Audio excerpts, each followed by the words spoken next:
ng dalawang individual sa loob ng pamilihan bago nito i-hostage ang isang menor de edad. Isang concerned citizen ang agad tumawag sa E911 para i-report ang insidente. Makalipas na ang mga 3 minuto, dumating na ang mga responding pulis. Sinubukan nilang makipag-negosasyon sa suspect kung ito mag-iibang sungko. Sa tamang siyempo, agad na nabis ang Kasi nag-chat mo dahil si Panay. Yan. My God, Lord. So naman. Saan yun?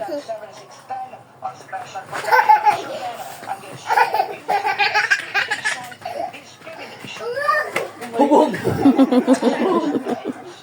Hindi hubog. Ako yabag, ako yabag. Ha? Ako nahubog. Ha? Anong nahubog ba niya? Anong nahubog ba niya? Ha? Anong nahubog? Saan yung bilitan? Oh, yun. Ha?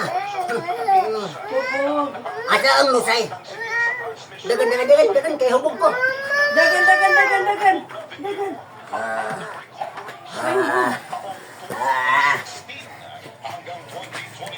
Pakis na ko.